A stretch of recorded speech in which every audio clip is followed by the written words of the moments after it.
Good evening, everyone. How are you doing? How are you doing? Please confirm if you can hear me. If you can hear me, I'm in the right class. Hi, good evening, everybody. Right. How are you? How was your day? Are you good? How is life? How is life treating you? How is Lagos? Anyway, I'm super excited that tomorrow is public holiday. That's if you're a worker, sha. If you're not a worker, if you're a laborer, maybe you still go to work tomorrow. But for us that we are workers, we're going to be at home tomorrow. I'm very excited and I can't wait to sleep because I am extremely tired. Today was a very stressful day. So let me tell you a bit of my day. It wasn't really stressful. Wait first. Can you hear me? Is my network working? Okay. Is my network working, please? I think we have I don't think it's working from here, but if it's working, please let me know before I go ahead. Okay, okay, you can hear me. Fantastic, fantastic. Right. So as I was, gisting you a bit,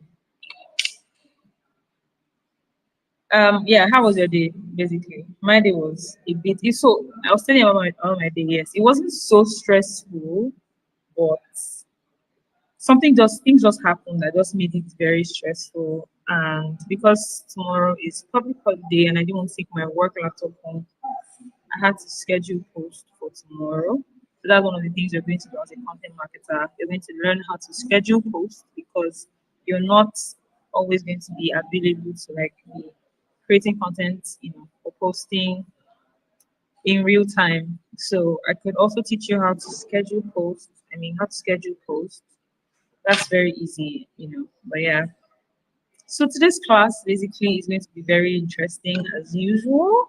I didn't give you any assignments last class because we have pending assignments that I've not seen you people submit yet. But today's class we're also going to be talking about we're going to be talking about to um how to write across different platforms. Please just give me 1 minute. So I think my background is a bit noisy. Just give me 1 minute. Let me just change a bit, please.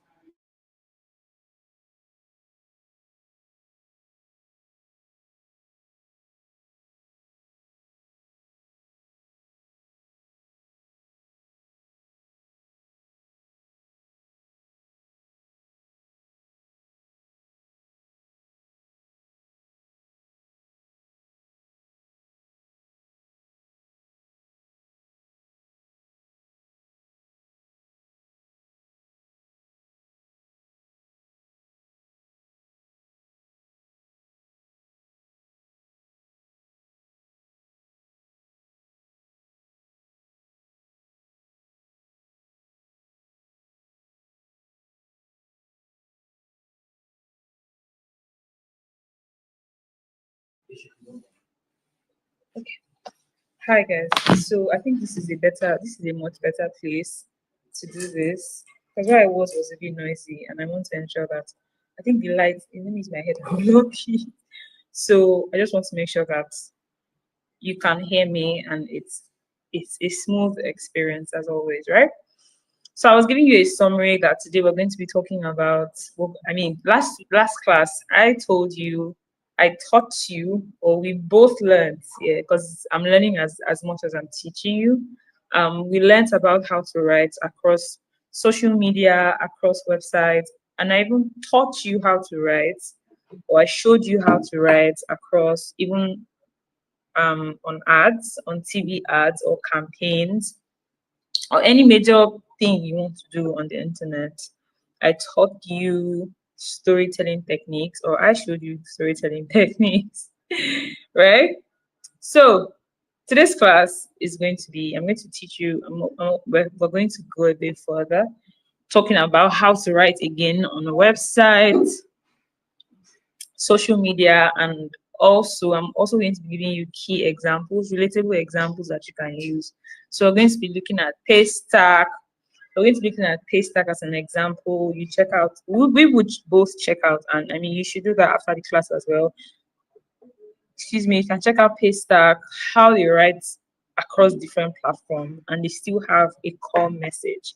So it's just going to iterate the fact that you writing on one platform should not be the same across all platforms, because if you've been with me throughout this journey, you know that I always say that every platform has different energy, has different strategies. So as a content marketer, as someone who wants to do well in copywriting, you need to learn these strategies, right? So without further ado, that's how YouTubers say it. Without further ado, let's get right into it. So first thing first, again, we're talking about writing across platforms. And of course, let's start with, you don't speak the same way at a wedding. The same way you speak at a wedding is not the same way you speak at a job interview.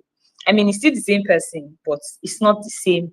It can't be the same style, right? And we all know that. And that's because they're just different venues. They're just two different versions of yourself, but the same way you are playful and jovial and dancing and having fun at a wedding, it's not how you go and present yourself as at a job interview. So it applies for writing as well. if you're writing for if you're writing for social media, it won't be the same thing as you're writing on websites. It won't be the same thing as you're writing on on print. That's if you're writing on a newspaper. It's not going to be the same thing if you're doing a radio jingle. So radio jingles are basically what most of us hear on radio, like ads on radio, right? So different things work for different writings, work for different platforms, right? So we all need to understand that platform shapes style and that our voice stays true. I'm going to explain this as always. So first, let's start with websites, right? What's the goal for website writing? What's the style for website writing? I already said this last class, and if you didn't catch that, you're welcome. You're in for a good ride. We're all going to, I'm going to go through it again. Basically, website is to inform, website is to build trust. The same way you write on social media, it's not the same way you're going to write a blog post. It's not the same way you're going to present yourself on your website. Website is a very good platform. It's a very good way for brands to sort of show thought leadership, especially with everything like the entire user experience sort of positions you as someone who understands your audience, from the fonts that you use to the tagline to the copy to the user experience to the fonts you use. What are the colors? What are people saying? What are the slogans? What are the slangs? You know what? I currently interface with a website app. I have a friend, or I know someone who sort of wants to build an app, and then we sort of tested it on websites at first, and it was the experience for me was very funny. And let me explain this. So the app is specifically for people in their 20s. In fact, the name of the business in quotes is called the 20s Tribe. I don't know if you guys have heard of the 20s Tribe. The 20s Tribe, so the website version of the app, every time you click something, they're always saying something about there's always a Gen Z slang there. There's always something about you got the vibe, or something like it's giving main character energy, or something like locking, like it's just fun, and then you're like, ooh, these guys are speaking my language. So there's this thing where you just get excited, because when you position yourself that way as someone who really understands your audience, like your audience feels seen.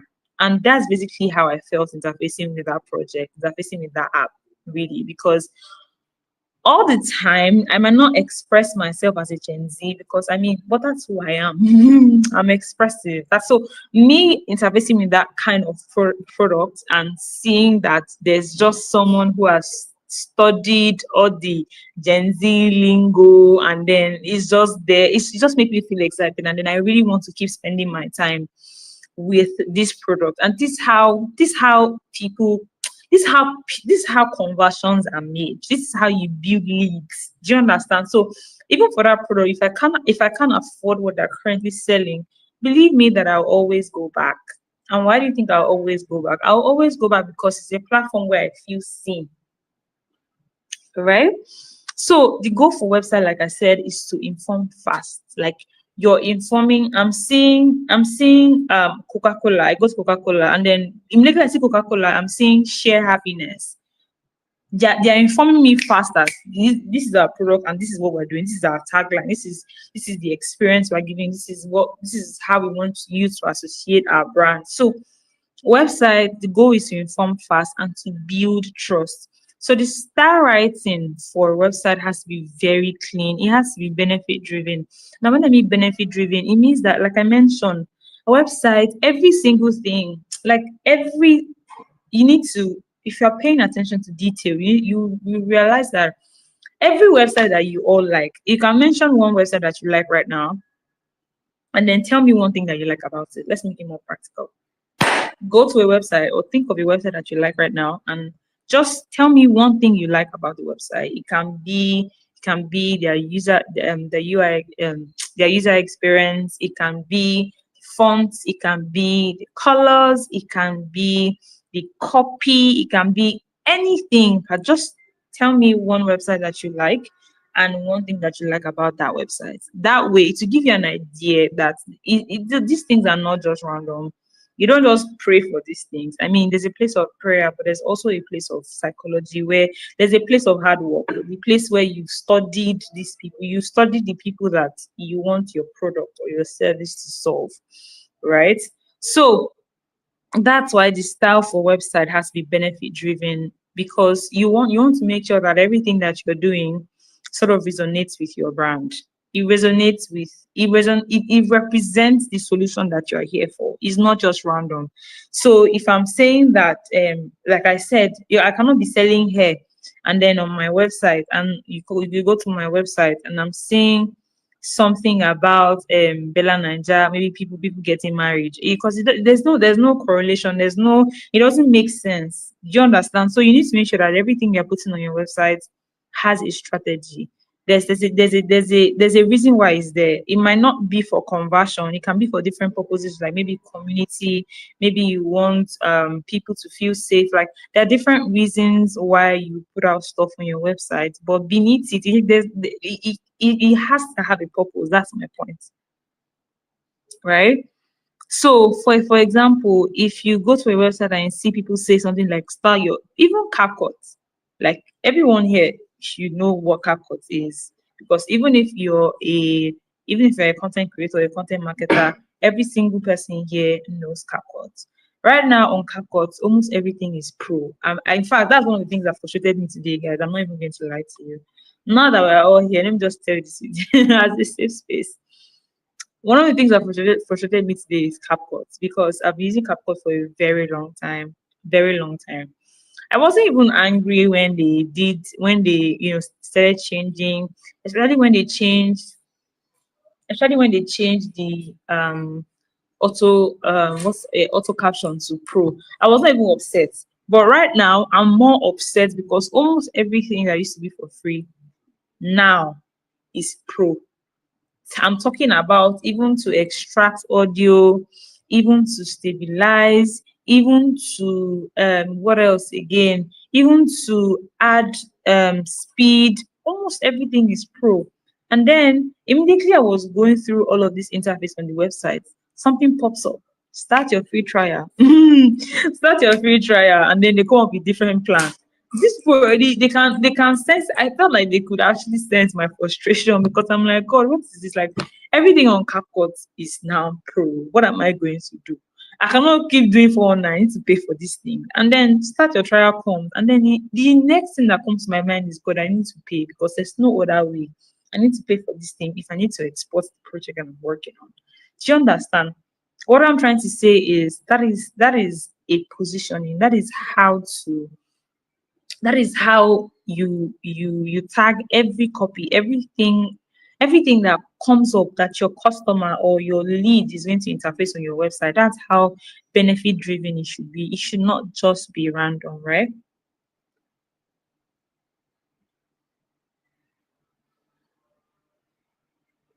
Okay, please. Yeah, thank you. So for social media, the goal for social media when writing on social media is to engage, spark emotion. Guys, I always give you gist because it's been real. So a quick backstory. I always tell myself this thing where I'm like, every day I should take a bet on myself. And I'll tell you the reason why I'm saying this. I always tell myself that, love it, every day, how are you taking a bet on yourself? Like, what's the thing that you're doing that scares you? Like, what are you doing? What new thing are you doing? What new strategy are you bringing to the table? Instead of complaining that this thing is not working, what are you doing about it? So every day I'm always asking myself that, guy, what, like, how are you taking a bet on yourself today? Yesterday, I took a bet on myself where I started storytelling content with one of the brands that I work with.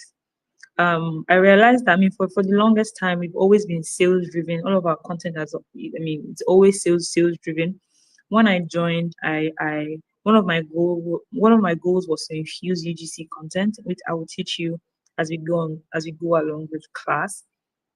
And it has worked because one of the strategies for UGC content is to build social capital, is to let people know that yes, we have a community of people who are buying our products, who are engaging in our services, who are enjoying our experience. So this is the capital. These are their pictures. These are their videos.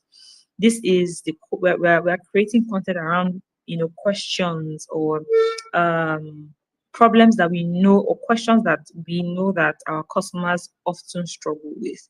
So that's the kind of content I introduced for the longest. And then I started realizing that we should still infuse a lot of things. So, like I said earlier, content creation or content marketing should not just be about sales. You should have content for community, have content for promotions and sales, have content for engagement, like entertainment, have content for aspirations, like people see, and then you share you share your why, you you let people aspire to be a part, and that's because you also understand your buyer's journey, which I mentioned in the first class. Because not everybody that follows you on social media or interacts with your brand, even they are not even your users, your ideal user. And when I say ideal user, they're not even buying your products. Because if you're telling me you're charging, I mean, 50K or something, what if I can't afford your 50K? What if I'm saying that maybe in the next 2 years, or maybe after taking this content course, I'll start earning money and then I can buy. So does it mean there'll be no content for someone like me?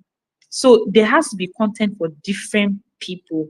And that's why having different content pillars, like I mentioned, if you've been in this class, is super, super, super important.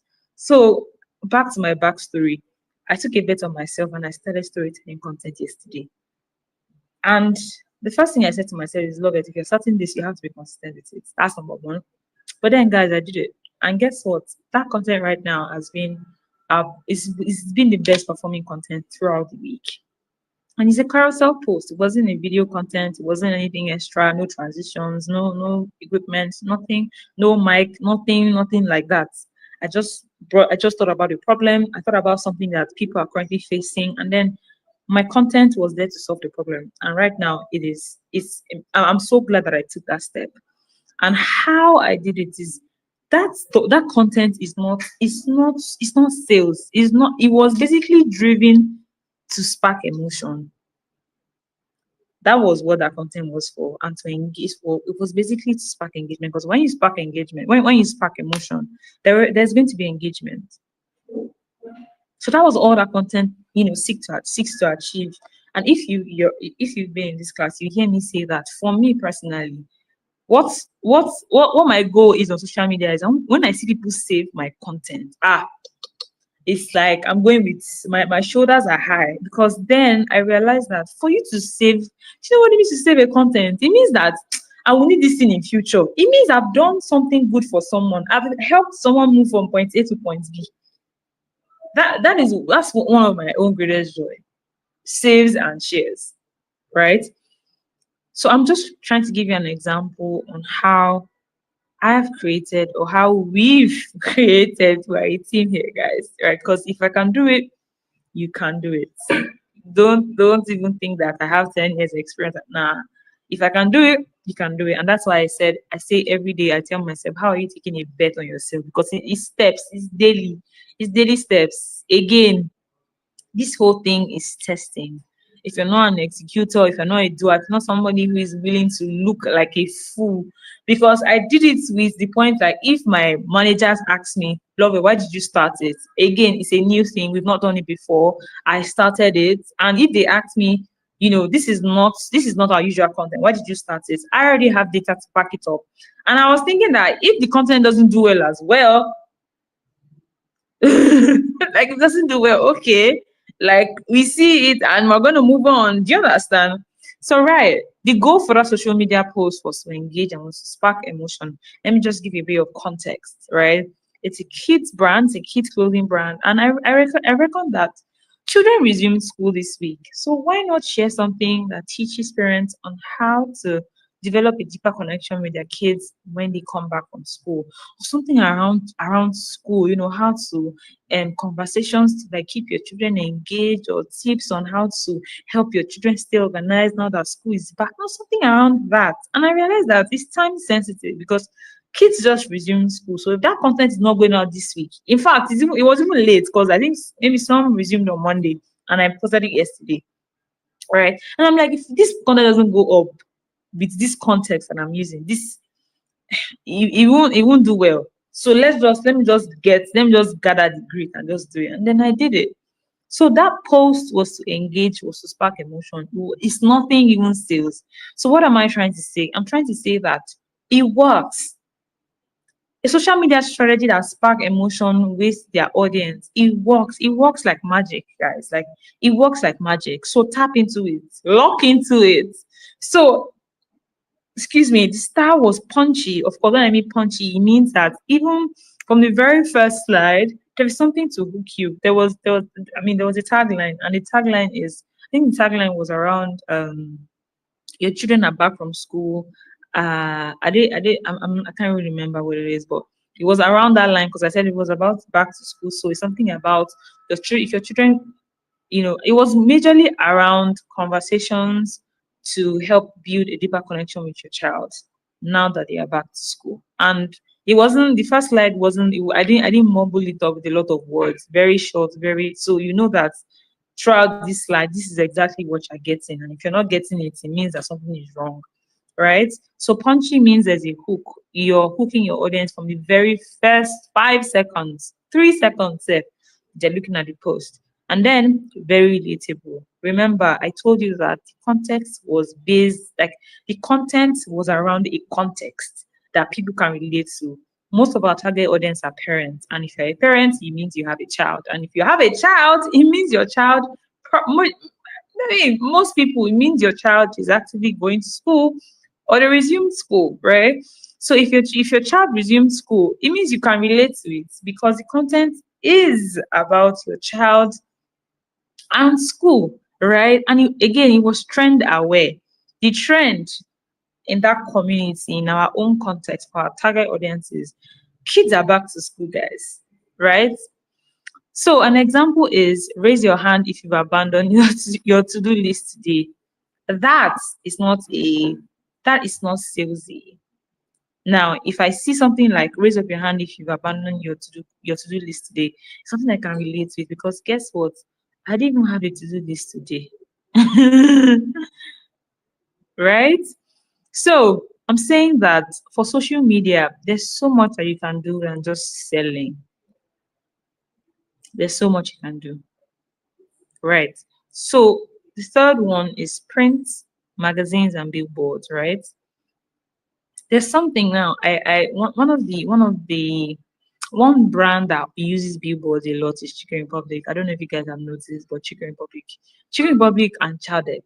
Now, Chicken Republic, Chowdeck and Chicken Republic, their collaborations, is always it is I can't find words to pin it, but I think it's creative. I think that's just the best way to put it, because there was something that they did. There's one billboard that is around Isaac John Ikeja Jerry. I'm not sure if they've removed it already, but it was when Chicken Republic introduced ASU. They introduced ASU meat to their menu, right? And then they said something about how the copy was that when you order on Chowdeck, you get as soon as possible. Who got that? Who got that? So it wasn't, the copy is not as soon as possible. It was the as soon as possible. And then they had a copy of a goat wearing a chain. Like, are you guys picturing? I mean, I wish I added that to this slide so that we can all I wish we can all put that. I wish I had it. But I didn't. It's not. I didn't put it here. But I hope you guys can just picture it. Like, I am a brand, right? And I started doing something, and I'm like, you're collaborating with a logistic brand, which is, I mean, Child Deck. We all know Child Deck, and I'm telling you that with Child Deck is as soon as possible. That's the power of copy, guys. I found it very fascinating, very, very fascinating. And then there's something that Burger King does as well. I think I saw that billboard around MM2 Ikeja, now the airport, the local airports, where they said something. So I mean, Burger King I think they have a new menu. Yes, I think it's fascinating, really. So they have a new menu where they have like some eggs, right? And then the copy goes exactly. So instead of exactly, they have like eggs, exactly. And then the billboard, there's the egg and the bread, and the way everything looks nice and juicy. And then you're like, exactly as seen. It's these things when you see them. When I see it, I'm just like, whoa, this is blowing my mind away. Now, this type of copy may not work for social media. If your goal for social media is to spark emotion, to engage, those type of content, you have to go deeper. You have to sound human. I hope you understand what I mean. It means that every platform, it's just like you talking to people. People are different. You can't you can't talk to an introvert about going out and you think they want to follow you. If you want to talk about going out, come with an extrovert that goes out. So different things, and that's how it works for writing as well, especially when you understand your audience. So the goal for billboard is basically to leave an impression, because nobody stands in one place and read billboard. So billboard is not blog post, guys. Billboard is not website. Billboard is not social media that I'm on my phone, right? Billboard is as soon as possible. Like, I'm just looking at it, and if you don't catch my attention in like 2-3 seconds, like, I'm gone. And that's why people are putting, so like, billboards are everywhere. People are driving, and then they still find time to see. But if you don't catch their attention in like the first few seconds, it's gone. You've wasted your money putting your billboard on that, right? So your goals for billboard, you need to leave an impression. You need to leave a copy that people are like, whoa. So if it's not a copy, first of all, there's always a copy. But not only, aside from the copy, you're thinking visuals, you're thinking colors, you're thinking who is even the person who is bodying the message that you're trying to pass across. Like, what are people seeing immediately? Like, everything has to align with your overall brand goal, right? So the style for billboards, right, has to be bold. Now, it can either be poetic or witty. So when I mean witty mostly sounds like how do I put it? Okay, just so an example can be, we bring the hustle. Like, you bring the hustle, we bring the tools. I saw this somewhere online, and I thought that it's really brilliant, because they're a brand where, the website is it's an e-commerce marketplace. And when I saw this billboard, I'm like, this is so amazing. Like, you bring the hustle, we bring the tool. So what they're trying to say is, We, like, you are the owner of your business, but we are the marketplace, but the e-commerce marketplace that will help you to get your product in the right audience, in front of the right audience. People can pay, people can check out very easily and fast. Now, if I see this, don't you think me? I'm fascinated by these things. I'm not sure if it's because I am just someone who normally I like seeing campaigns, I like seeing copies, I like seeing creative stuff. But I think that any other person that sees this type of thing is really brilliant. Like, you bring the hustle, we bring the tools. So now that sounds very witty. This is not a poetic line. Poetic lines are mostly deeper. So witty is most witty. For you to be witty, you have to sound very bold, because the way you put the words, you're putting the words, you're not putting the words in a common way that, oh, that anybody that, you need to, how do I even describe it? Like, for you to be witty, yeah, you need to know how to just put the words. And this is what copywriting is about. You need to just know how to put the words in a way that you sound like you know what you're doing. You sound very extremely bold, right? So the bottom line for this is, as a brand, as a business that you represent, you will have the same message. But on different platforms, you need to learn how to wear different outfits. You need to learn how to wear different caps, because every platform has a different strategy.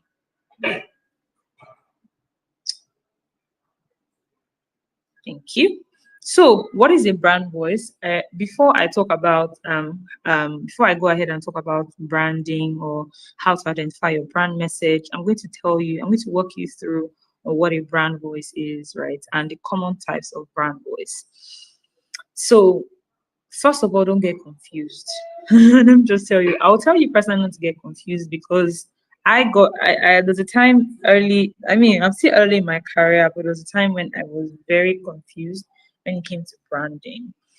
And I was confused because there was just so much. There was so much. They say, you learn brand voice, you learn brand personality, you learn brand tone, you learn brand colors, you learn brand everywhere. And then, like, how can you even differentiate everything? Like, how can you practically use these tools, use this knowledge that you have? And that's why I'm going to tell you what a brand voice is, because knowing what a brand voice is was essential in this topic, in this class right now. So, what is a brand voice? And luckily for you, and luckily for me, I'm giving you the most practical brands that you can pick from and you can learn from. So, my examples, I'm using Piggyvest, I'm using Zikoko. If you don't know Zikoko and you're a young person here, I don't know what you're doing with social media.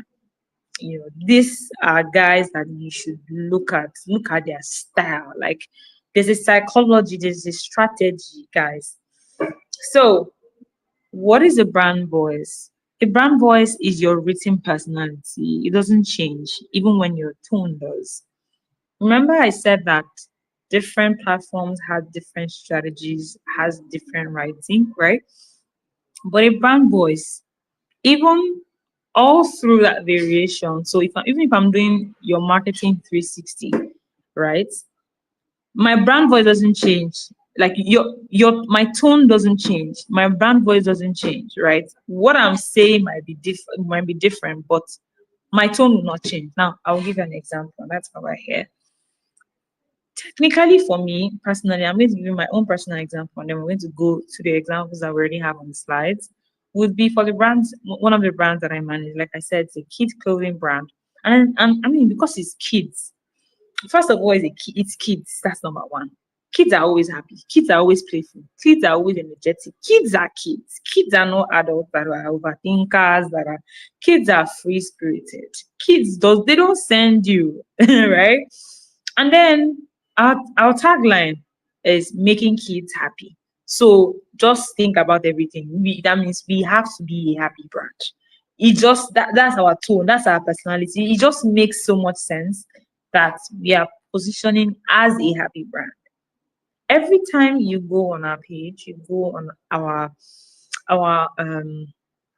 internet materials, you would always see the infusion of excitement. Maybe it's through exclamation marks, through the language, like the lingos that that we put to even make up a sentence, or through emojis on social media. We use a lot of emojis, or even when we're talking to our customers, because even when you go to our shop floor, so even when you're interacting one on one to our sales to the salespeople, there is there is a communication style that is 360 around the entire company, that whoever it is whoever, whichever unit you're interfacing with, you would always experience happiness, because we are a clothing, we're a kids brand, and our motto, our tagline is making kids happy. So we are a bundle of happiness. So we everything, we have to be happy. Yeah, we just have to.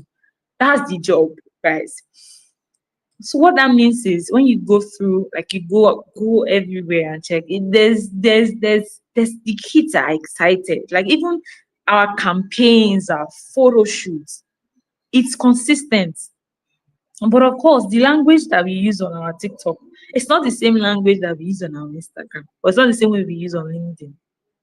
If you check our LinkedIn, we are friendly, but we're friendly, and then we are building thought leadership. So there's not a lot of emojis, not a lot of exclamation mark, but if you go there, you will still while you're reading, you will still understand the tone. The tone is calm, the tone is friendly.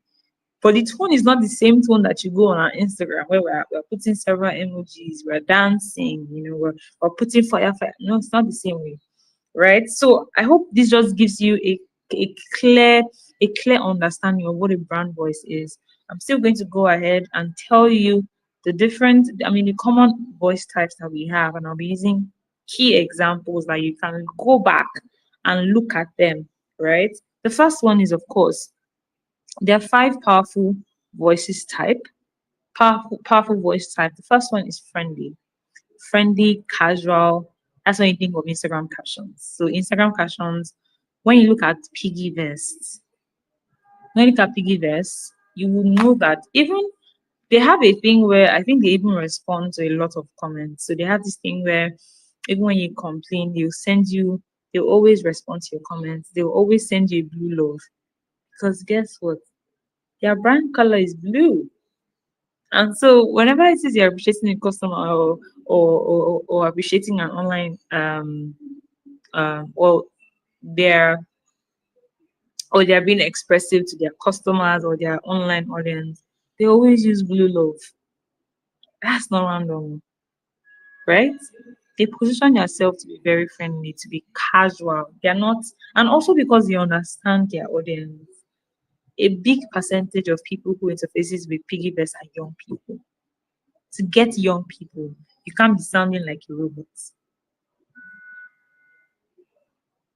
I mean, think about it. So they say things like your money deserves soft life too. Like, like we all know soft life. It's a common tagline. It's trendy. Like, we all know it. And then someone tells you your money deserves soft life too. Come on. Come on. Come on. Isn't that even that itself is persuasive? Is persuasive enough? Because they're a finance brand. Yes, they're a finance brand, and then they're saying your money deserves soft life too. So save your money with us. If I don't save my money with them, at least I'll be smile. And that smiling is confirmation that if you keep whining me, I'll drop money. Right? So, example of brands like Piggyverse, they're very friendly, they're casual, not so much serious, especially when you check their social media, right? But when you go to their LinkedIn is completely different. Now, not completely different, but it's not exact. It's not the exact way that they are on Instagram. But guess what? You still be able to read through the friendly tone. Even when on LinkedIn, of course, their goal is to everybody go. For most brands on LinkedIn, the strategy is to build thought leadership, is to connect. Show that, especially if you have employers. Sorry, especially if you have employers, so you want to show your people that you're working with, good work experience, etc. But what I'm saying is that LinkedIn strategy is completely different. So most brands, their tone on LinkedIn or their personality on LinkedIn might not exactly be the same, but their message, which is their voice, still remains the same. right? Another one that is professional, you can look at Paystack.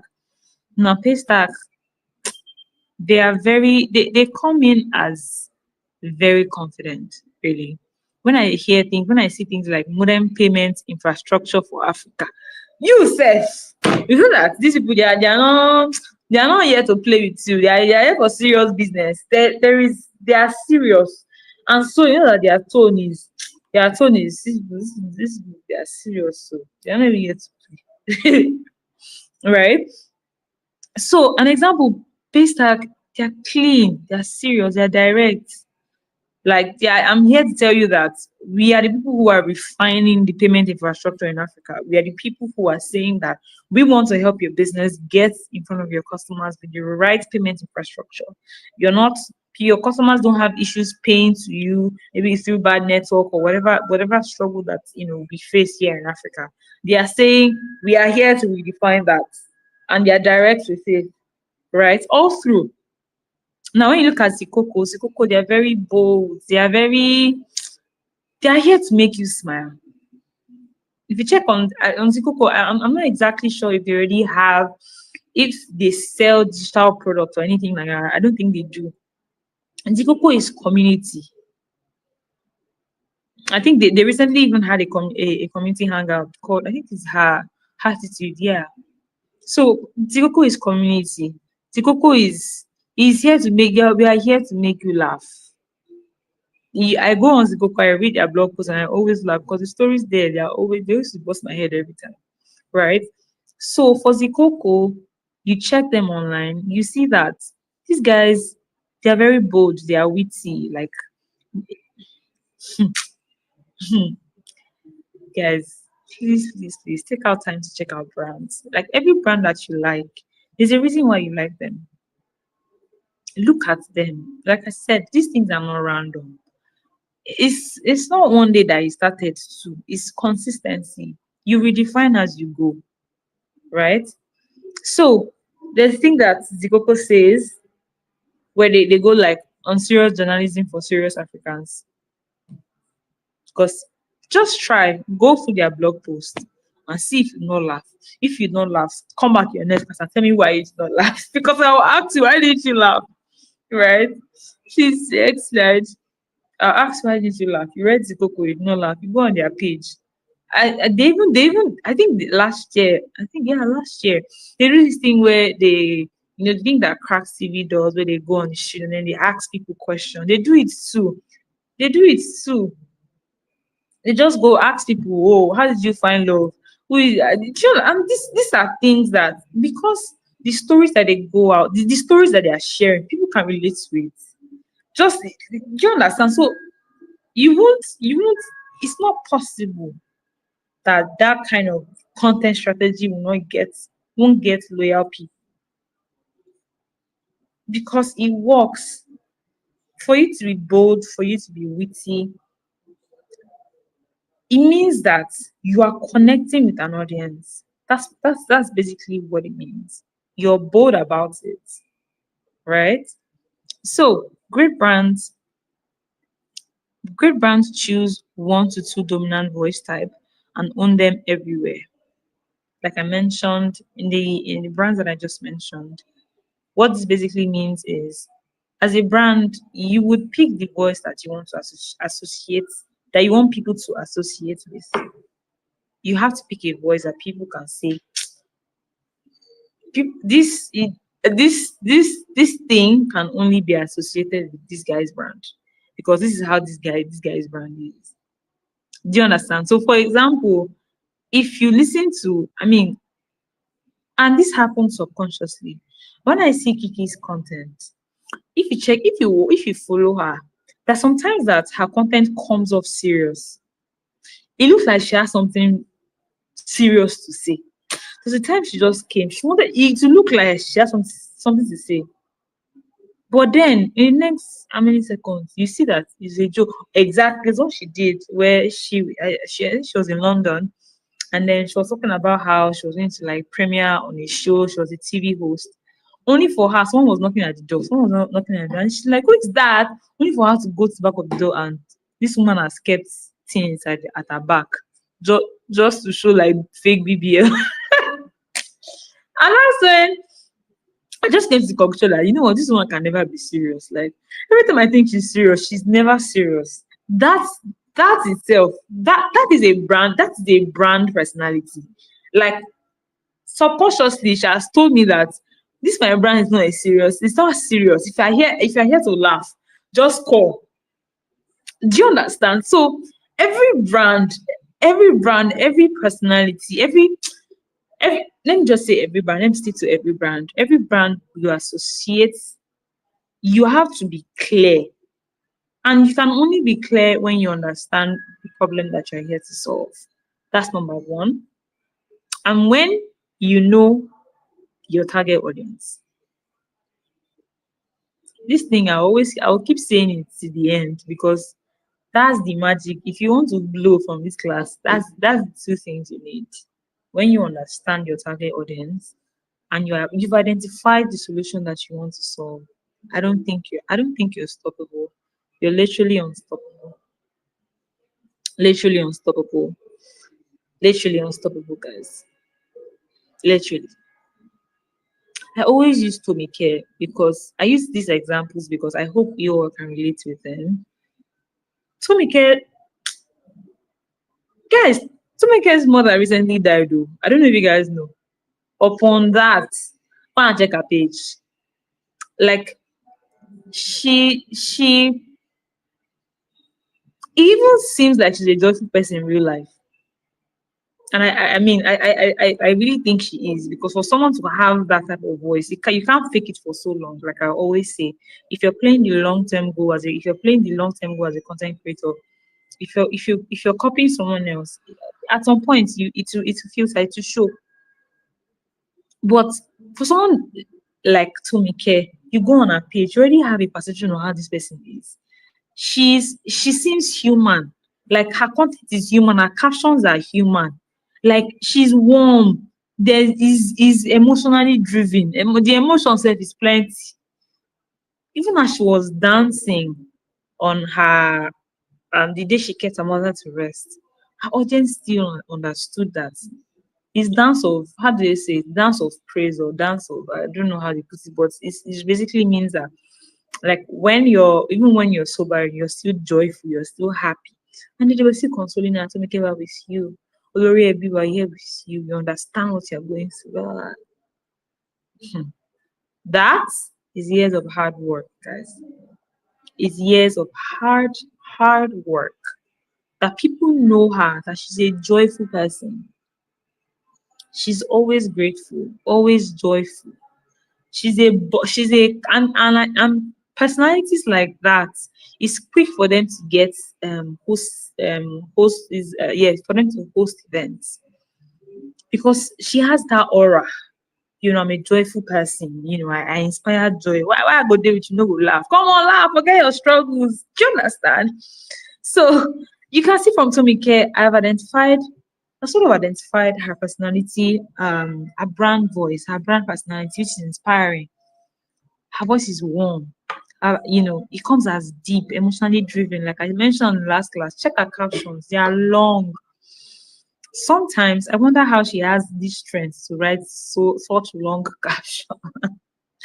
And then I'm like, it can only be that this woman writes, like she just write them in notes and attach the content and then just post it. Because is it when me I'm posting I'll write this kind of long caption? But again, we are all different people and different things work for different people. All right. When you look at another example would be educational, clear, straightforward, and value first. I mean, this example we can associate it with Paystack, like the one I mentioned. When you're educational, when you're clear, you're straightforward, you're value first driven. I can think of Salem King. When Salem started, I mean, very, very straightforward. He teaches you stuff on his video, teaches you a lot of content creation stuff, you know, how to post consistently, how to find your niche, how to do a lot of things as a creator because he sort of identified himself long run that he's here for creators really. And then you would definitely know this person His content is educational, it's clear, it's straightforward, it's value first. You won't interact with Salem King and not get value, right? An example is a lot of edutech. So edutech is basically tech firms who are positioning themselves to teach, to educate young people or even older people about it can be digital skills, it can be any type of skills. And then this example, ALT school, they have a tagline that says teach tech and build your future. That is clear. It's clear that we are here to teach you tech, but here to help your life. Like we're here to teach you tech and we're here to help your life, right? So remember that great brands, they choose dominant voice types and then they own them everywhere. You have to be consistent with your brand voice, with how you want people to perceive you, right? So let's go on a quick break and we'll be back.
So briefly, I was talking about Salem King and how his voice is educational, it's clear, straightforward, and value first. Adeife can also fall in this category if you know Adeife. Adeife, I said something that, I mean, if you don't like Adeife, not really like you don't like her, but if you watch her content, you would just somehow catch, you would just like somehow you would just catch Audacity. Content creators like Trisha Biz as well. If you know Lushola, if you know who else can I get off the top of my head? But these are creators that you know that they are value driven. Like once you listen to them, you are getting something else, right? Please can we go back to the previous slide? Yes, thank you. Okay. So yes, please let's go forward. I thought I had something that I didn't mention. Yes, thank you. Thank you. Right. So now we're talking about how to match your voice with a platform without losing identity. Right. So I mentioned that your voice has to stay consistent, right? Your tone can can flex, right? But your voice has to stay consistent. It always has to stay consistent all round. Okay, let me not mix it up, but let me say that again. Your voice has to stay consistent and your tone flexes, but your voice has to stay consistent. Now I'll give you an example again. I don't know if have you guys checked Paystack website already? When you check Paystack website, you see that, like I mentioned, they're very professional, they're very clear, and everything they put together, their general user experience is very minimal. But if you check Paystack on Twitter, hmm, check Paystack on Twitter, it's still the same message that, oh yes, we are modern, we are here to we are how do they even say the English again? So they go ahead and say modern payment infrastructure for Africa. When you see them on Twitter, it's still the same thing. They are here to solve the same problem, but it's more casual, it's more relatable because people can understand that, if they understand that people on Twitter are not excuse me, people people on Twitter are different people. In fact, Twitter is different from every other app because if you do anything on Twitter, they will just drag you like generator. So Twitter is a different caliber of people. So you would realize that on Twitter, most brands, they're very casual and relatable. Like you cannot sound too serious like that. You sound like you know what you're doing, but you also have to sound relatable. You need to sound, casual in a way that any person can just walk up to you and ask the question or send you a message. Do you guys get that? Okay, please next slide. Right. So, how to build a brand identity through writing?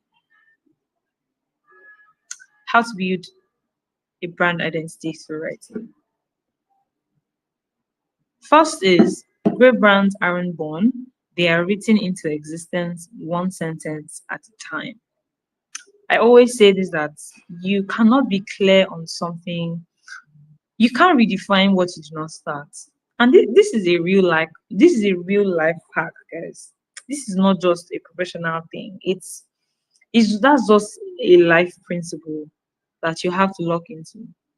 That all of the dreams, all of the ideas, everything that you wish for yourself right now, if you don't start today, first of all, you're not going to have anything. Because if you don't start today, you won't have the experience. And what does experience mean? Experience means that you are either learning something, or you are just learning. Even if you fail, in quotes, which I don't think failure is a bad thing, but if to you fail, you learn what you are not going to do again. And people don't know that, like other people that did not start, you're already two times ahead of them, right? So no matter who it is that you want to be in this life that we're in, you need to start now. On the first class, I said everything that you learned today, put it out. Start learning. The social media account I asked you guys to open, have you opened it? Everything you've been learning about content creation, content marketing, and not talking about content marketing, content creation, everything you've learned about writing, about tones, how to build a content strategy, which phantom brand have you created in your head? Which brand have you studied? Have you looked at their content strategy and you want to replicate for yourself? What steps have you been taking since you started this class? See, if you don't start taking steps now that you're in this class that you have ginger, you think it's when you finish that you have that. You think it's when you finish that you have that. You're not. So great brands, to be a brand, to be someone, and a brand is just someone who has created reputation. A brand that has been consistent. For you to have reputation, you have to be able to consistently show up for a particular action that you have reputation. People can trust that you're going to deliver. That is a reputation. You already have a brand. And then people can also trust that you are going to be late to work. That's your reputation. And that is a brand. Right, like it's not what you do one day that defines you. It's what you do. It's not what you do casually or randomly that defines you. It's what you do consistently. What you always do is what people would identify you with. Right. This is how I'm going to give you a 3-step way on how to shape your voice through writing. Right. The first one is as always, know your values. What do you want to be known for?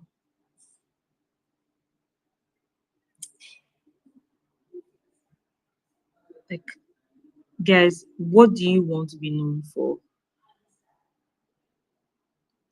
This is a question that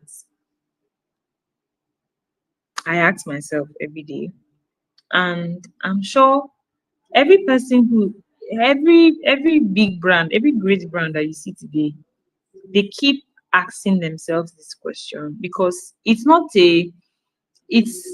a how do I put it? It's just like even when you become a great brand, when you get collaborations, when you get it's not all brand deals that an influencer will accept.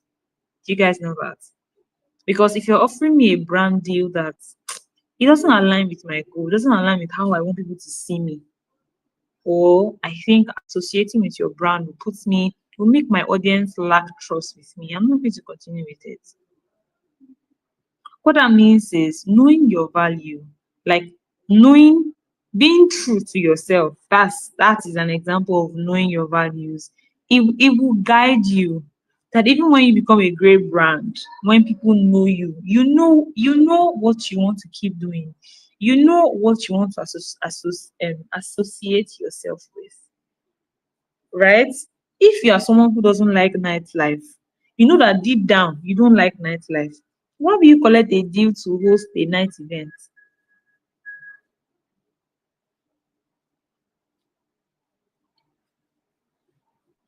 So why? There's no correlation. It doesn't, and it will feel good at the moment. It will come with benefits, guys. But at the long run, is that what you want to be known for? Does it align with your goal as a person, or how you want people to associate you with? So these questions you need to consistently ask yourself every time. Sometimes when you want to create certain type of content or reach out to certain type of brand, you ask yourself, this brand that I'm reaching out to, this brand that they're saying is scam, but they want to pay me $3,000 to help them market their brand on my page.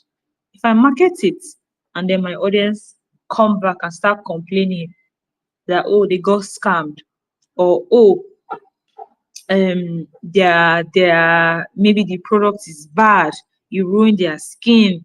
They come with all sorts of complaints, and then they start dragging you. They start reporting your page. All of those stress, do you think you can recover from, and you've collected $3,000? When you think about it, does the benefit align with the does the action, align with, or I mean, if you weigh your action and the effects or the consequences, weigh it properly. So knowing your values is a great way, guys. Is super important. And I always say this every day, because you always have to ask yourself every day, every time. Me, I asked myself last week Saturday, for my own personal brand, I want to create content. What kind of content do I want to start creating? What do I need? What are the small actionable steps I need to start doing? And I'm realizing that I know that selecting clothes where to shoot content, especially when I'm at home, when I'm working from the house, is a struggle, because at home I'm just lying down on my bed, or I'm very comfortable. And I realized that for me to actually shoot this content, I need to start laying down my clothes, putting out like arranging the clothes I want to wear to shoot the content, because everything you put out outside matters. It's not random.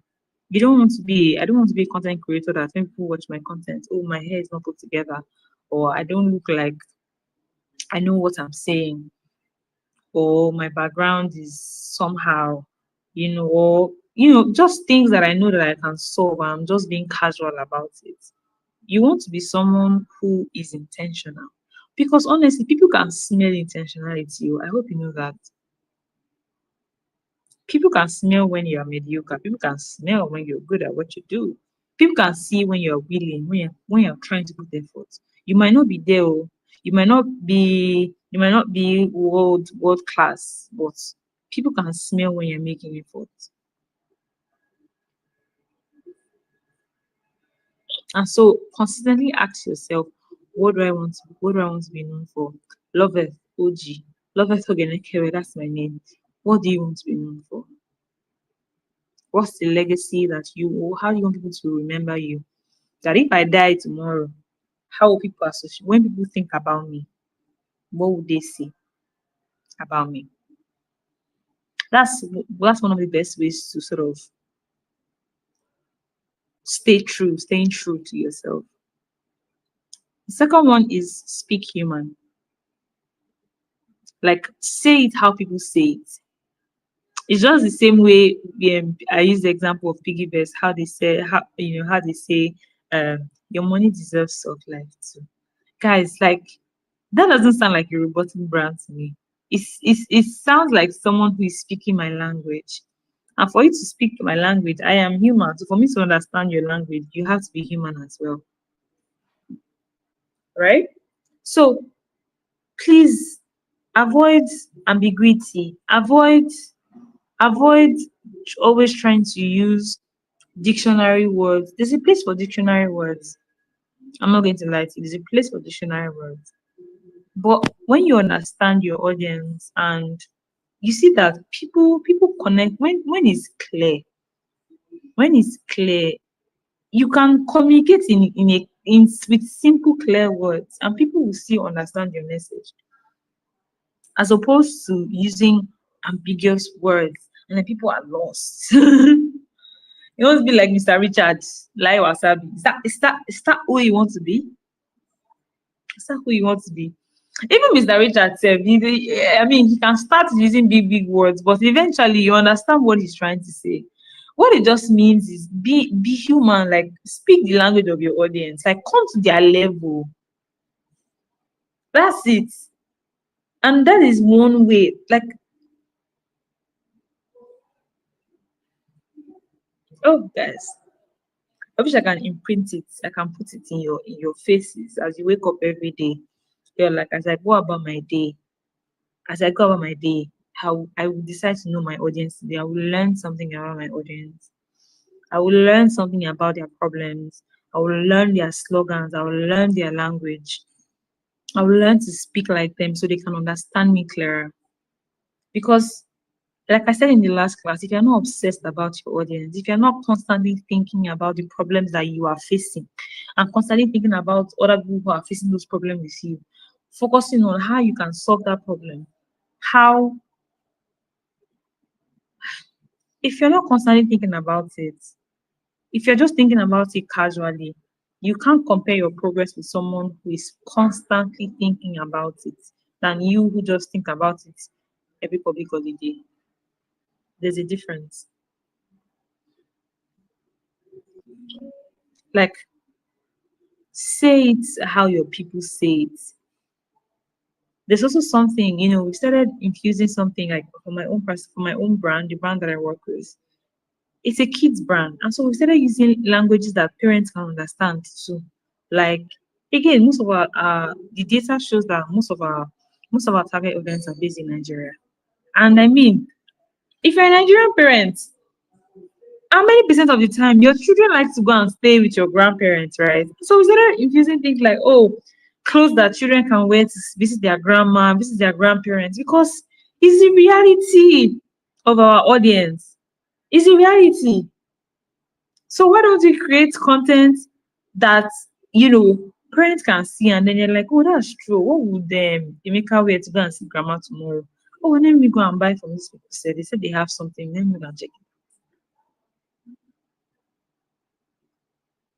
Another thing you can do is to create a mood board of tone. You can create, you can, when I mean mood board, guys, mood board is not anything big. Oh. I always say this, big mood board is not like you go and bring cardboard. Write it on a paper, make it plain, put it that, okay, there is there is a casual, friendly type. You can put an example of the brand. There is a serious educational type. You can put the name of the brand. There is a type that seems very unbothered. Brand like Sporty Bets. Like there was a tweet they made one day that just made me laugh. Those people, they are just here for vibes. Like their social, especially their Twitter. Especially for example, when the chosen trend came out, there's something they did that we are the chosen sporting brands, and I'm like, this people are just very, very unserious. So create a mood board of of brand tones. You can still go ahead and do your research. Like check brand. What are they doing, guys? What are other brands doing? What brand tone do you want to pick out for yourself? And look at it and decide the one that you want to do. Because that's how it works. Like I said, this class can only change for you. This brand can only change for you if you decide to make it work. Like this can only be a winning strategy for you if you take steps for you to win. That's the only way. What I'm doing is to walk you through. I'm telling you everything that you need to know. But for your brand, your voice has to be consistent, especially because I mentioned yesterday that writing is expression. Like writing is basically giving expression to your thoughts, the thoughts in your mind, giving yourself expression. That's what writing is. And so every expression has a tone. The way I'm talking to you now, there's a tone to it. If I'm another person who is shouting, who is if there's a different tone, you identify me with a different tone. But the tone that I currently have, you know that tone. And so that's the tone that me have decided to speak with you. That's how I've decided to speak, to you guys in this class. And that's what me have decided to do for myself. Does it work for you? So far, I think it does. Right? So nobody's going to tell you to pick a tone. Nobody, in fact, nobody is going to say, oh, Shola, okay, see this tone, see this brand tone. I think you're going to have to decide to take this step and define what your brand wants to be known for. It's very simple. Look at Hawa. I mentioned Hawa in the last class.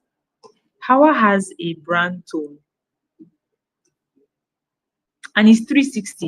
You think of our content, I think of, oh my god, she has sarcasm, she's bold. Because for her kind of content, it takes a very, very extremely bold person to play that. Excuse me. And like I mentioned, how I just started putting her face 2 years ago, it means that she's been consistent with this for years, even without a face.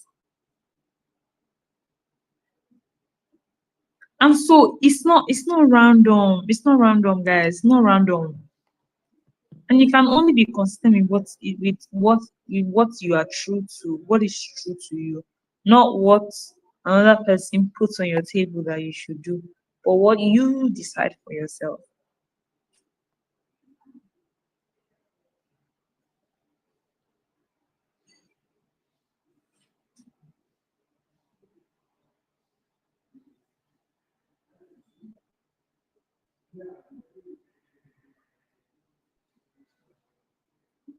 So please let me know in the comment section, what tone are you picking for yourself? Again, if you're not interested in building a personal brand for yourself, that's fine. Even though I strongly believe that everybody should have a personal brand, everybody should work on projects, whatever project means to you, everybody should put out your portfolio online, because that's a way to make money. That's a way to make money. But right here, if you're not thinking about yourself, you're thinking about the ideal customer that you want to work,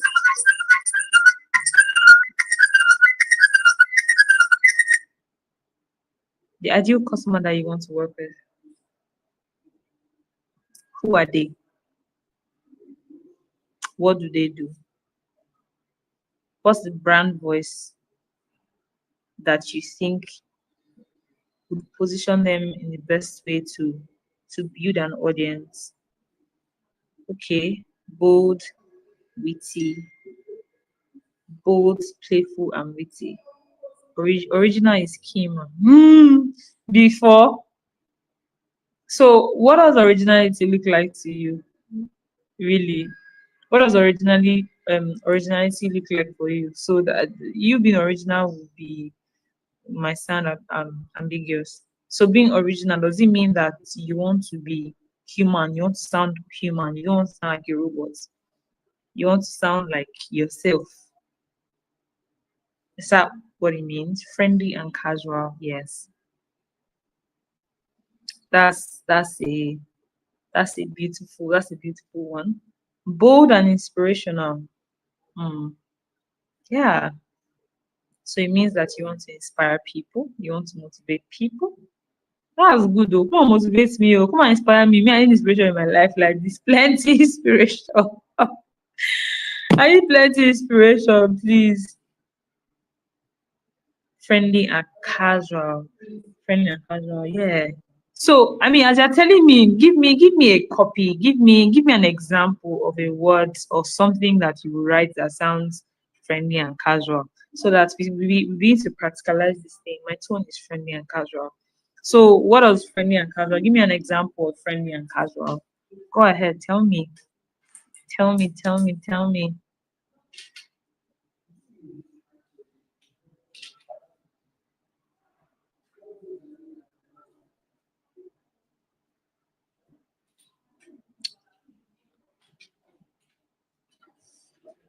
Educational and clear. So I saw something now which that is funny to me. I just saw one comment. I saw one comment. Oh my god, where is it? Person that said launch into the deep. How about creators who wear one costume every time? As part of their daily costume. This question is very funny because I remember one time I was asking my friend. Let me just digress a bit. I was asking my friend that I don't know if you guys watch Merlin or yes, Merlin. That guy wore the same clothes from season 1 to season 10. So what I did not changing clothes. I did not changing clothes. I think the person is trying to ask. I think the person is trying to ask content creators that wear the same clothes every time when they're content. Again, his positioning. He can just be what this is just what they like, and that's what they've been themselves. I find it very interesting, very funny. So what I'm with you are whatever you wear. Eniola, you are hot gan. Am I hot, Ike? Let me speak some Yoruba. You are hot, bold and witty. Yeah, you are whatever you wear. Mm. That's very bold, oh. Very, very, very, very bold. Ah, it was even in a way said, very, very bold. Business and educational orientation. Great. So you know your platform is LinkedIn. If you want to do business and educational orientation, you know that one of your top platforms is LinkedIn. So don't joke with that. Don't joke with LinkedIn if you're into business. Friendly and casual. This actual logo, you can get it done with wait.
Is that what you want your brand to look like, to sound like? So I was reading Godwin's own with Achalugo. You can get it done. This thing I don't understand with Achalugo. So Achalugo is. I'm so sorry to the Igbo people here. I'm not Yoruba, but I cannot speak Igbo too. So please permit me, just bear with me. So please let me understand that very well. Godwin with Achalugo, you can get it done ASAP. Achalugo, is this so? Please let me know. Love it. Please, I'm impressed with the clothing brand you work for. Kindly do well to tell us their social media, please. Okay. So I said it in the first class too. I said I work with Rough and Tumble kids. So you can check them out and see Rough and Tumble, Rough and Tumble. So business, educational, and warm. Mm. Business, educational, and warm. Yeah, I mean it's very very possible to have that. Again, remember guys that remember that you're not going to get it all at first. Really, you have to consistently show up and refine. Like it is super important that you have to refine it. Is very important because every great man, I'm sure Tomike did not start in one day. Nobody starts in one day, guys. It's consistently auditing, consistently checking. Right. So warm and inspiring. Every sunrise brings a new beginning. Keep going, keep going. Oh, this is so, oh my god. This is so sweet. Even me, I'm inspired. Victoria, I'm inspired. You have inspired me. Let me go and grow this night. Let me go and grow this night, guys. Friendly and inspiring, fashionable at its peak. Event planning. Inspiring and friendly and inspiring, fashionable at its peak. Event planning. Hmm. So I like the idea of being friendly and inspiring, but for event planners, I'm trying to just find the linking point between being fashionable and event planning. Or do you plan events for just fashion events?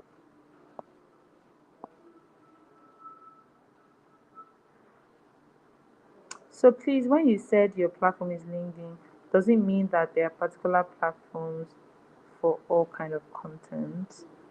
So for every brand, I believe that primary there are primary platforms for each brand, for every brand, depending on like I always say, depending on your target audience and what your goal is.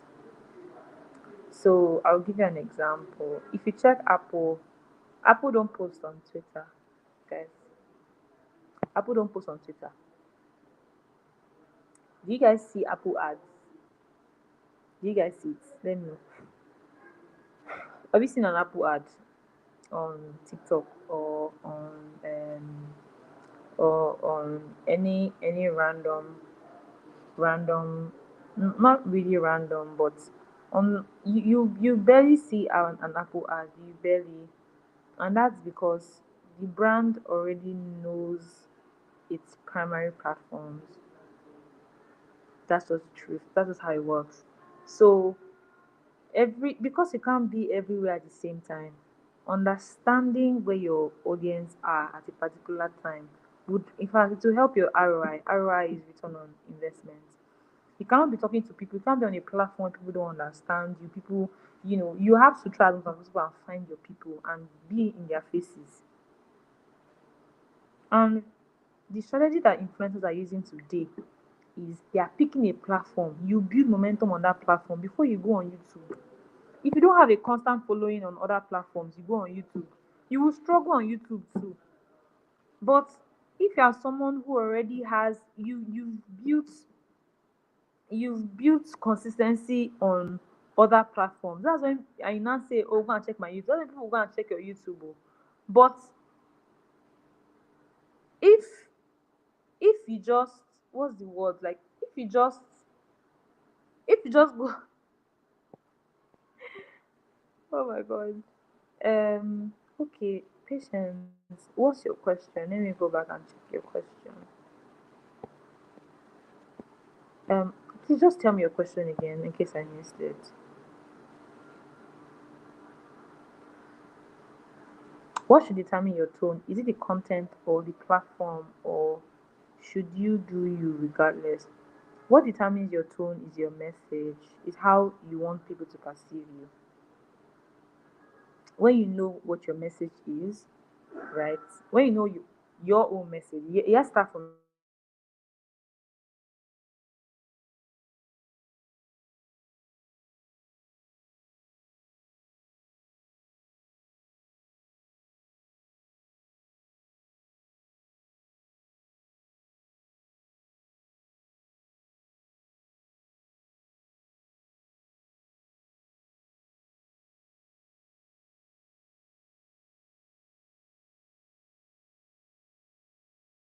message, then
I'm back.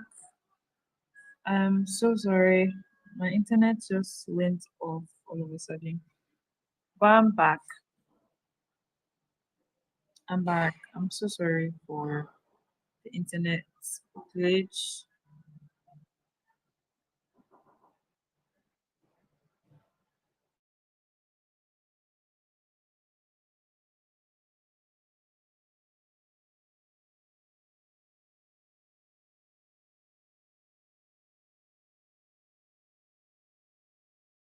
Yes.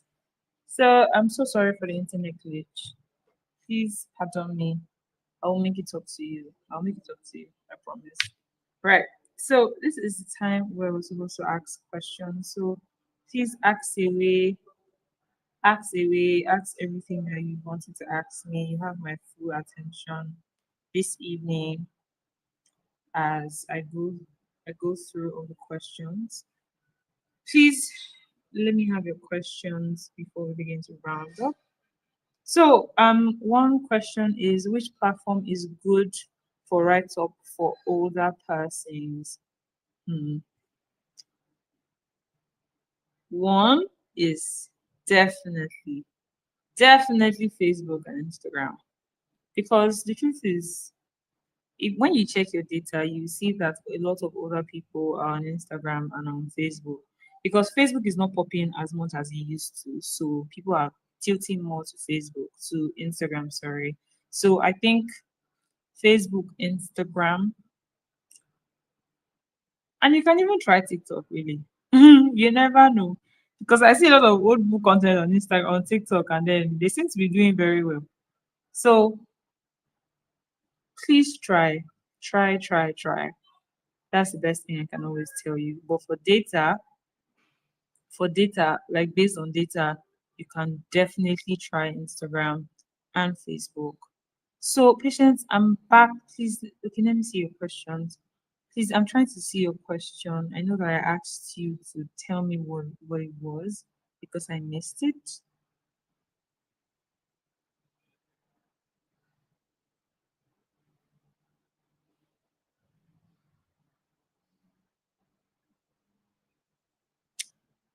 Okay, let me just scroll down. So, please, sister, I love it. First of all, I'm not a sister. Oh.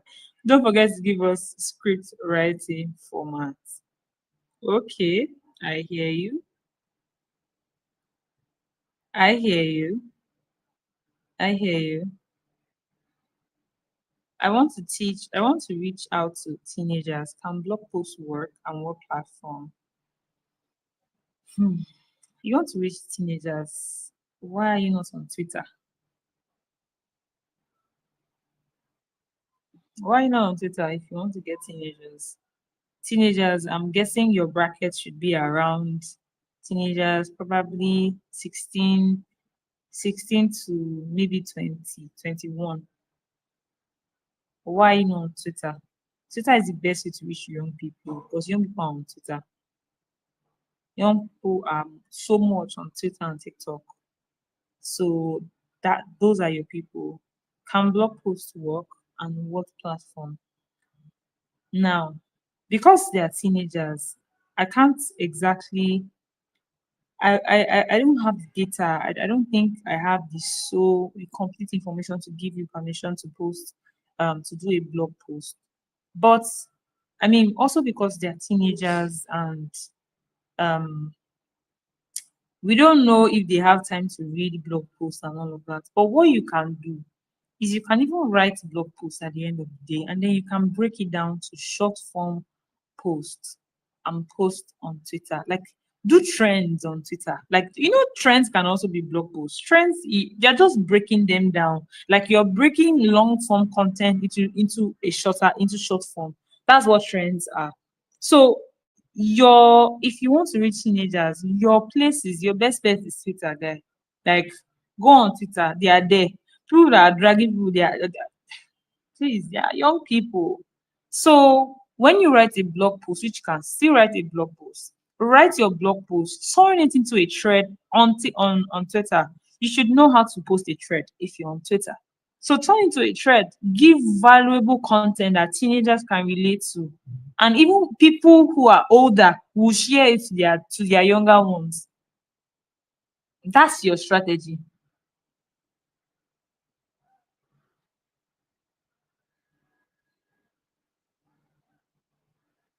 That's your strategy. That's your wholesome strategy. Okay. So please, patience, post your questions again. Okay, is your question, are we to write video or written content? Is that what your question is? Are we to create video or written content? In what context? Is this to answer, is the question for the assignment I gave you, or are you asking for your own personal project?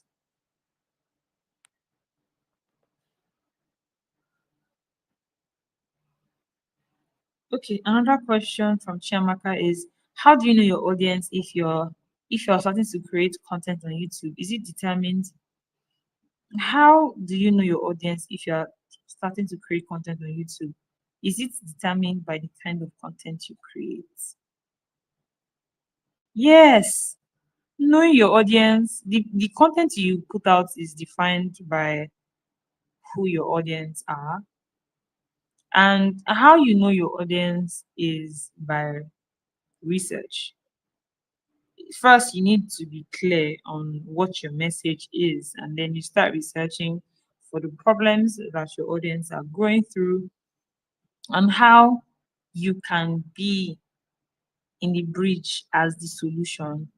So I'm not going to tell you your audience because I don't know the type of content you're creating on YouTube. And you are the person who can answer your why. Why are you creating, first of all? Why are you creating? For brand awareness, to get deals? Are you creating content because you want YouTube to pay you? Why are you creating content? Do you want to build a community like yourself? Do you just want fame? Whatever it is your reason is, you need to first identify your reason. And then once you know why you're creating content, then you need to know who your ideal audience is. Like, what are they going through? What are their behaviors? What are their day-to-day look like? How does their psychology work? Like, what are the things you can say? What are the topics you can start to spark up conversations? So how you know your audience is you first having to define why you're creating content and who your content is for. Because the truth is, everybody has a story. Everybody here has something to share. And if you're here sharing a story, it means another person needs that. And that's just how life works. I hope that answers your question. Please, how do I post content on baking without having to practically do these snacks personally? How do I post content on baking without, so are you saying that you don't want to create the content? It doesn't mean that you don't want to practically like create like from scratch, like create the content, but you want to post content on baking. Let me have clarity on that if that's what you mean. If that's what you mean, you can do that actually. So at the end of the day, you still have to come back and do it. I don't think you can escape from it. I don't think you can escape from it. Because if you're someone who wants to build a community, if you're someone who wants to, if you're someone who wants to, at the end of the day, create long lasting impact, you're going to have to come to a place where eventually you start you start doing the things you're teaching. I hope that makes sense, because you can't tell me that you can't say something about yourself and you're not doing it. I don't know if that makes sense. Like, you can't say you're a chef and you're not cooking. So if you don't practically make the snacks yourself for now, based on different based on different reasons to you, which are valid for now. Again, I'm saying for now because at the end of the day, if you're playing the long term goal, you need to decide what you want again. So you can start by creating a lot of awareness posts, educational content, right? Post out on Twitter, post on Instagram. You know, when people say things about baking, jump on it, give your feedback, follow people who are in your niche, follow people who are doing what you're doing, drop a comment, educate, engage with their community, network. So there's a lot of things that you can do, but at the end of the day, is not. Chiamaka, please, what question is Chiamaka asked? Maybe I should just scroll down, down, down, down, down. Then I'll go from there. So I'm going from down, or I'm subtly trying to sell thrift wares. What kind of content can I create and on which platforms? Okay, fantastic. If you're selling thrift wares, you're definitely going out for you're selling the lifestyle, like I said. You need to go to you're definitely going to be on TikTok and Instagram. What kind of content should you now start creating? You're going to start creating content that your audience wants to see. And if you're into fashion, thrift or no thrift, you have to be wearing the clothes, or the clothes has to be on a mannequin. You have to showcase the lifestyle. You have to put the dress in it, or put the clothes in a way that is visually appealing. You might need to have a high quality phone, shoot in a place that has natural lights, or yeah, natural light is fine. Wear the clothes different ways to style it, show varieties, show the fitting, because when people want to buy clothes, these are the things they are looking for. How does it fit? So if you're selling dress and you're like maybe new collection, you're wearing the dress, or you're getting someone who is wearing the dress, or the dress is on the body of a mannequin, yes, put the price too, because nobody has time to be DMing for price. DM the put the price there. Nobody wants to be DMing for price. So, like, speak the language of your audience. As a thrift vendor, you need to understand that most people don't they have the money for thrift, but everybody wants to live large.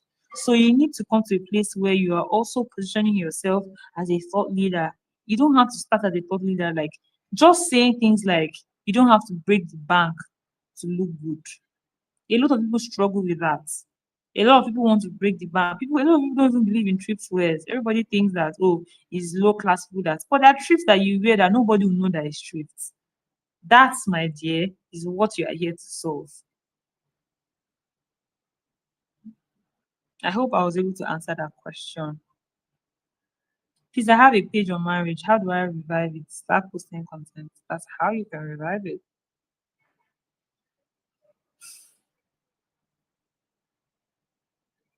Yes, content for the assignment and on the platform. Oh, great patient. So, okay, please let me go back to that your question again. So, yes, for the assignment, which platform? Okay, hold on. Let me go back to the question you asked. So are we to create video or written content? So you are to create both. You are to create both. So create both actually, and let's see. Let's see. Let's see your strengths. Do both. Do both.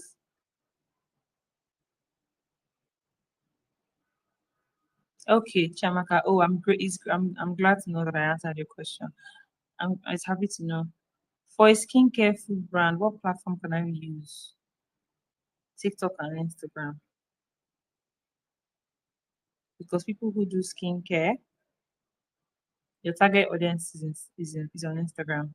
Again, these fancy brands like skincare, food, all this lifestyle, aesthetic pleasing, your platforms.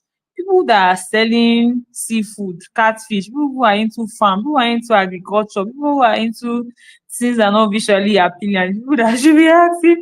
that should be asking all of these things, because those ones, it will take them double power, because their think they are posting is not aesthetically pleasing. So many of us are not content creators. Okay, so what, excuse me, so what is your question? Because the questions that I'm seeing are mostly into content and social media. I want to focus on financial marketing trading. What platform should I use for my content? Right.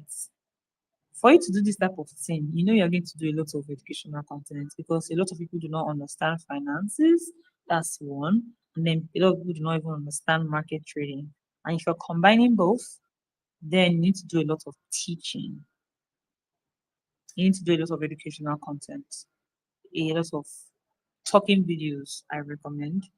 And you can do Instagram, you can do TikTok, you can do Twitter,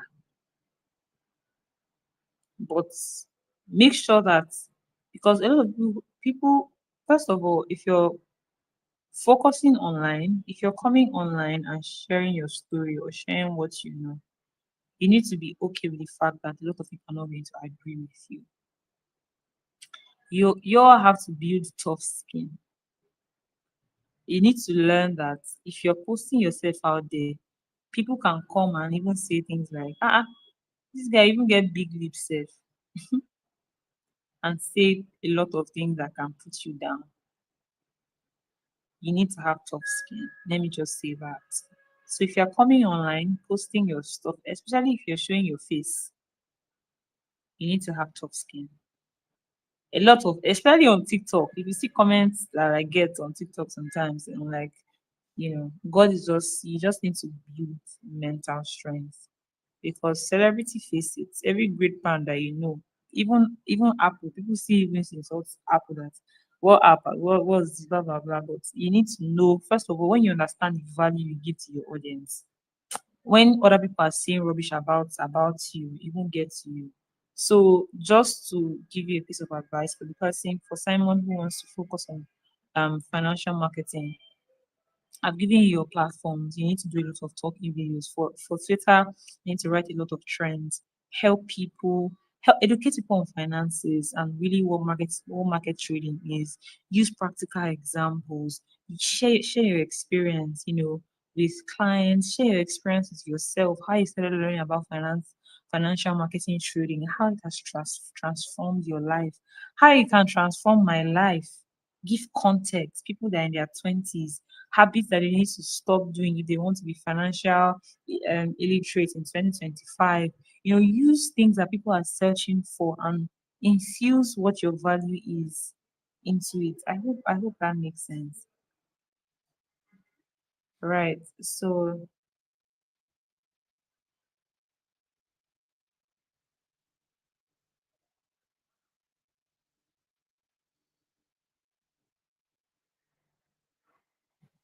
guys, we'll be coming to the end of this. I hope I've answered majority of people of the questions. I hope I've answered majority of the questions.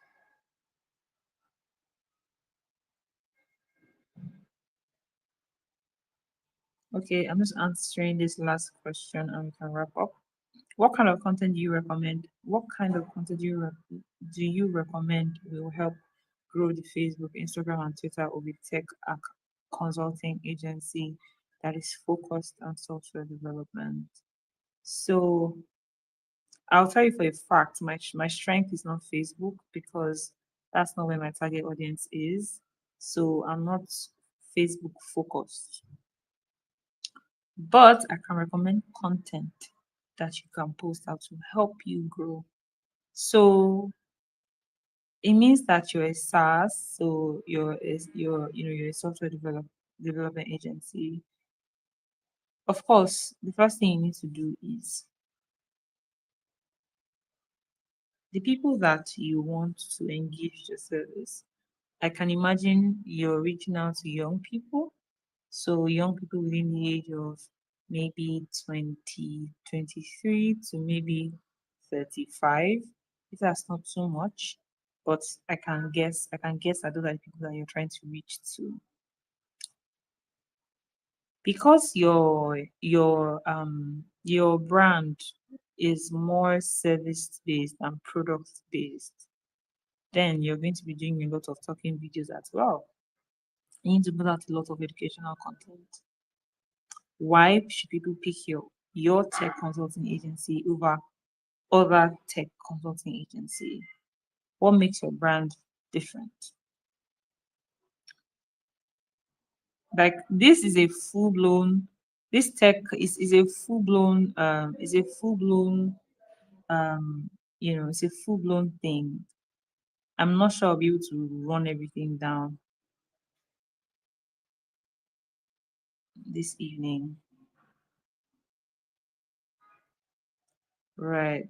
So guys, we've come to the end of this class. Thank you so much for staying, even when I had some network issues. So thank you.